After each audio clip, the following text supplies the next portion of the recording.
रात में कुछ टीनेजर्स पार्टी कर रहे होते हैं। यहाँ पर बहुत सारे लड़के और लड़कियां होती हैं। यहाँ पर ये बहुत सारा मजा कर रहे होते हैं। तभी वहाँ पर दो लड़कों को एक अजीब सी बड़ी चीज मिलती है, जिसे देखकर ये उसका मजाक उड़ाते हैं। इसी मजाक मस्ती में ये उस अंडे जैसी चीज को थोड़ा तोड़ भी देते हैं। इन्हें पता नहीं होता कि ये क्या चीज है। ज्यादा मजा मस्ती करने के बाद ये सभी दोस्त थक जाते हैं, इसलिए ये सभी अपनी अपनी गाड़ियों में ही सो जाते हैं। खैर, जब सुबह होती है तो ये सभी लोग जागने लगते हैं। इनमें से एक लड़की को दिखाया जाता है, जिसका नाम मर्सी होता है। वो वहीं टेबल पर सो रही थी। जब उसकी आंख खुलती है तो उसकी तबीयत खराब हो रही थी। उसे उल्टियां होने लगती हैं। दोस्तों को लगता है शायद रात में ड्रिंक करने की वजह से ऐसा हो रहा है, लेकिन मर्सी को अंदर ही अंदर बहुत अजीब सी फीलिंग आ रही थी। वहाँ पर एक और लड़की को दिखाया जाता है, जिसे वहाँ की रेत पर एक पक्षी आकर बैठता हुआ दिखता है। वो पक्षी बैठता तो है, लेकिन अचानक से वो रेत उसे निगल लेती है। ये देखकर वो लड़की बहुत हैरान हो जाती है कि आखिर ये कैसा हुआ। इसलिए वो जल्दी से दौड़कर अपनी दोस्त मर्सी के पास जाकर उससे रोकती है कि रेत पर पैर मत रखना, वहाँ पर खतरा है। इससे पहले मर्सी उसकी बात सुनती, वो रेत पर पैर रख चुकी थी। उसका पैर भी रेत के अंदर जाने लगता है। वो बहुत कोशिश करती है अपना पैर बाहर निकालने की, लेकिन इस कोशिश में उसका हाथ भी रेत पर चला जाता है। वो घबरा जाती है और चिल्लाने लगती है। उसके दोस्त भी घबरा गए थे।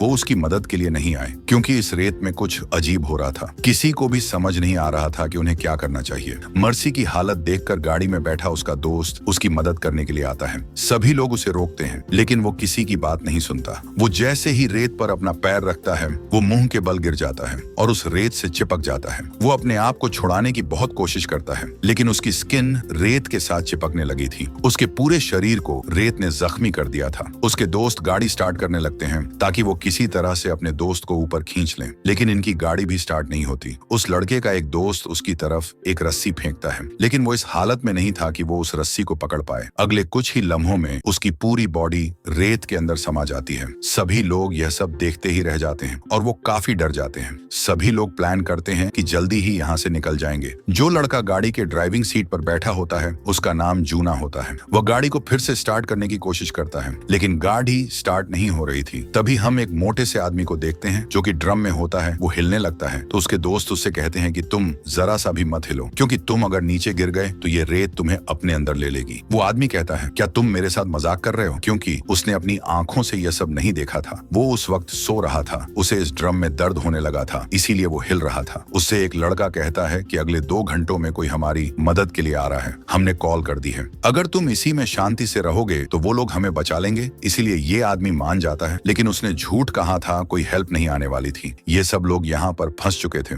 मर्सी की दोस्त कहती है कि कल रात हमने इसी बीच पर तो पार्टी की थी, तब इस रेत ने हमें क्यों कुछ नहीं किया? और यहाँ पर बाकी के लोग भी तो थे, वो कहाँ पर गए? ये लोग समझ जाते हैं कि वो सभी लोग रेत के अंदर जा चुके हैं। ये लोग रेत के अंदर इसीलिए नहीं गए क्योंकि ये रेत से ऊपर किसी न किसी चीज पर सो रहे थे। इतने में वो मोटा आदमी फिर से चिल्लाने लगता है कि मैं सूरज की किरणों से जल रहा हूँ। तो इसीलिए उसका दोस्त उसकी तरफ सनस्क्रीन फेंकता है और कहता है कि इसे लगा लो, इससे तुम्हें आराम मिलेगा। वो आदमी उसे लगा लेता है, उसे थोड़ा सुकून मिल जाता है। तभी इन सभी की नजर उस चीज पर पड़ती है जो कि इन्हें रात में मिली थी और इन्होंने उसे डैमेज कर दिया था। रात में इन्हें अंधेरे में उस चीज का इतना ज्यादा पता नहीं लगा था, लेकिन सुबह होने पर इन्हें पता लगता है कि वो एक अंडा था, जिसे कि इन्होंने तोड़कर बहुत बड़ी गलती कर दी थी। यानी कि उस अंडे के अंदर जो भी चीज थी वो अब बाहर आ चुकी है। ऐसा भी हो सकता है कि जो चीज उस अंडे के अंदर थी वो इसी रेत में चली गई हो और वही इन लोगों का शिकार कर रही है। अब जूना भी समझ जाता है कि ये लोग अपने लिए इस तरह से कुछ नहीं कर सकते, इन्हें खुद ही कुछ करना होगा।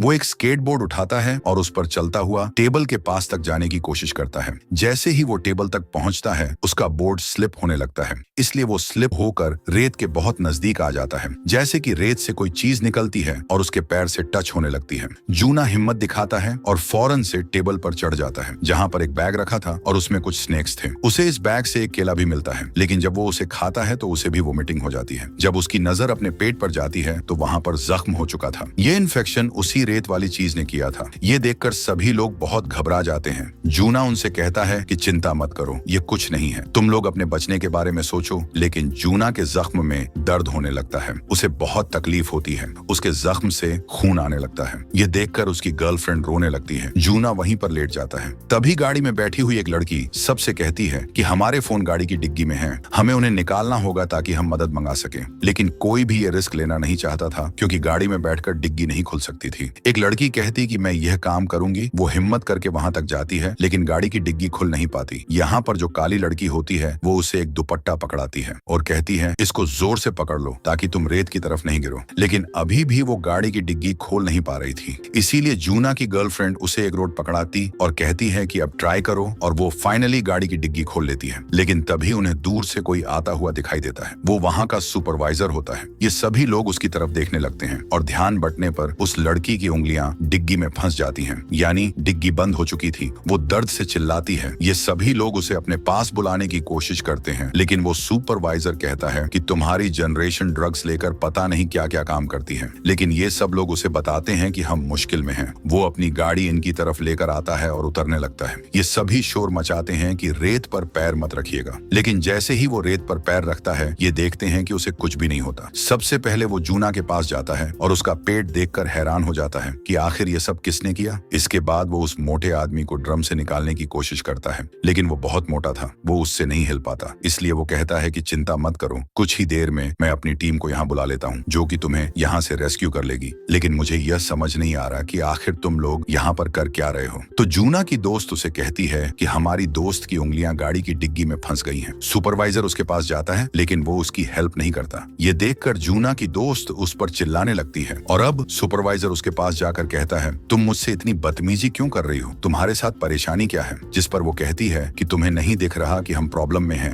हम रेत पर नहीं आ सकते। पहले ही इस रेत ने हमारे 2 दोस्तों को अपने अंदर निगल लिया है। सुपरवाइजर कहता है कि मेरे साथ ये गेम मत खेलो, अगर ऐसा ही है तो मैं रेत पर कैसे खड़ा हूँ, और तुम लोग भी जल्दी से नीचे आओ। लेकिन जूना की दोस्त और उसका दोस्त नीचे नहीं आते क्योंकि वो जानते थे कि इससे उनकी जान जा सकती है। वो सुपरवाइजर अपनी गन निकाल लेता है, लेकिन साथ ही उसकी कीज भी रेत पर गिर जाती है। सब उससे कहते हैं कि उसे उठाना मत, लेकिन वो नहीं सुनता और कीज उठाने के लिए जैसे ही उसका हाथ रेत से टच होता है तो वो रेत उसके हाथ को भी फंसा लेती है। लेकिन सुपरवाइजर के पास पेपर स्प्रे होता है जिसे वो उस पर स्प्रे करने लगता है, लेकिन कोई फायदा नहीं होता। वो क्रिएचर उसका आधा हाथ काट लेता है जिससे बहुत खून निकलता है। सब डर जाते हैं। वो चिल्लाने लगता है। जूना की दोस्त दूर से ही उसका पेपर स्प्रे उठा लेती है कि शायद उस क्रिएचर को हराने में ये इनकी कुछ मदद करे, और सुपरवाइजर पूरी तरह से रेत में गिर जाता है और वो रेत उसे निगलने लगती है। रेत उसे पूरा निगल लेती है। जूना की दोस्त अपने एक साथी से बात करती है। इन लोगों को समझ आ जाता है कि सुपरवाइजर को इसलिए कुछ नहीं हो रहा था क्योंकि उसके जूते मजबूत थे और नीचे से टोबल के जैसे थे।